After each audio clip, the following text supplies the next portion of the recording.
جب بھی اللہ سبحانہ تعالیٰ آپ کو کسی ایسی سچویشن میں ڈالے تو پریشان نہ ہو.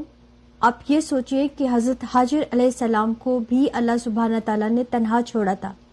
حضرت ابراہیم انہیں بیابان جنگل میں چھوڑ کے جب گئے ہیں تو آپ نے صرف اتنا پوچھا کہ اگر اللہ کے حکم سے آپ مجھے چھوڑ کے جا رہے ہیں تو اللہ سبحانہ تعالیٰ مجھے کبھی ضائع نہیں کریں گے. یہ وہ توکل ہے جو ہم خواتین کو اللہ سبحانہ تعالیٰ پہ رکھنا چاہیے، کیونکہ ہم کسی کی بیوی سے زیادہ، بیٹی سے زیادہ، بہن سے زیادہ، ماں سے زیادہ ہم اللہ سبحانہ تعالیٰ کے بندے ہیں.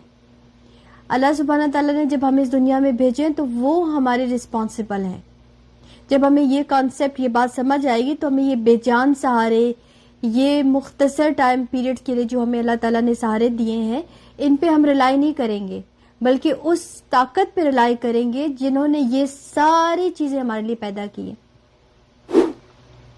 تو آپ پریشان ہونے کے بجائے، گھبرانے کے بجائے ہمیشہ توکل جو ہے اللہ سبحانہ تعالیٰ پہ رکھے تاکہ ہمیں وہ قوت مل سکے، ہمارا فوکس صحیح ہو سکے. اصل میں ہمارا فوکس خراب ہو گیا، ہمارا فوکس ان چیزوں پہ چلا گیا ہے جو عارضی ہیں، جو خود سہارا چاہتی ہیں. ہمیں وہ سہارا کہاں سے دیں گے؟ ہمیں تو وہ سہارا دے سکتا ہے نا جو کہ خود کسی کے سہارے پہ نہیں ہے، اور وہ اللہ سبحانہ تعالیٰ. آپ کا فوکس اگر ٹھیک ہے، آپ دیندار ہیں، آپ قرآن پہ چلنے والے ہیں، قرآن و سنت پہ عمل کرتے ہیں، نمازیں پڑھتے ہیں اور اللہ سبحانہ تعالیٰ سے دعائیں مانگتے ہیں، اور آپ کی یہ جھجک جو اللہ کے ساتھ ہے یہ دور ہوئی ہوتی ہے، تو آپ کی کو مبارک ہو، آپ کا فوکس ٹھیک ہے، کیونکہ فوراً آپ کو لائٹ آتی ہے. لیکن اگر آپ کا فوکس خراب ہے، یعنی کہ جب آپ پہ دباؤ آتا ہے اور آپ کی توجہ فوراً جاتی ہے رونے دھونے نیگیٹیوٹی کی طرف، تو اس کا مطلب ہے کہ آپ کو ہیلپ چاہیے. جب تک ان کا فوکس ٹھیک نہیں ہوتا وہ بھٹکتے ہیں، پریشان ہوتے ہیں، دوسروں کو بھی پریشان کرتے ہیں. تو حضرت حاجر علیہ السلام کی لائف کو آپ دیکھیں کہ ان کا فوکس کیسے تھا.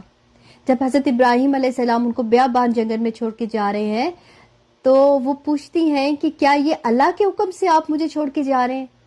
اگر اللہ کے حکم سے چھوڑ کے جا رہے ہیں تو اللہ ہمیں ضائع نہیں کریں گے. تو یہ کیا تھا؟ یہ فوکس تھا، توکل تھا. توکل بیسیکلی ہے کیا؟ اللہ پہ توجہ کرنا، اللہ سے مدد مانگنا، فوکس ہو جانا. یکسو تھے نا حضرت ابراہیم علیہ السلام، وہ انہوں نے یہ کلمہ کہا تھا، حسبنا اللہ و نعم الوکیل. تو اللہ کے سوا جب ہم کسی اور کی طرف فوکس ہوتے ہیں تو پھر ہم پریشان ہوتے ہیں، لیکن جب اللہ سبحانہ تعالیٰ کی طرف متوجہ ہو جاتے ہیں تو ہمیں لگتا ہے کہ ہمیں لائٹ مل گئی ہے، ہمیں آکسیجن مل گئی ہے. اللہ سبحانہ تعالیٰ ہمیں اپنے سے جوڑے رکھے، اور اللہ سبحانہ تعالیٰ ہمیں وہ اسٹرینتھ دے جو ہمیں اسٹرونگ کرے، نہ کہ ہمیں ویک کرے. لوگوں کا سہارے نہ ڈھونڈے، جھوٹے سہارے نہ ڈھونڈے. ہسبینڈ کا، باپ کا، بھائی کا، اولاد کا، یہ جھوٹے سہارے ہیں. اصل سہارا اللہ سبحانہ تعالیٰ کا ہے. جب آپ اللہ سبحانہ تعالیٰ کی طرف متوجہ ہوتے ہیں، ان سے مدد لیتے ہیں اور اللہ سبحانہ تعالیٰ کی طرف گر گڑاتے ہیں، جاتے ہیں، تو اللہ تعالیٰ آپ کا ہاتھ پکڑ لیتے ہیں. اور وہی بات ہے کہ پھر اللہ ضائع نہیں کرتے. اللہ نے ہمیں تھوڑی اس دنیا میں ضائع کرنے کے لیے پیدا کیا ہے. جزاک اللہ. السلام علیکم رحمۃ اللہ وبرکاتہ.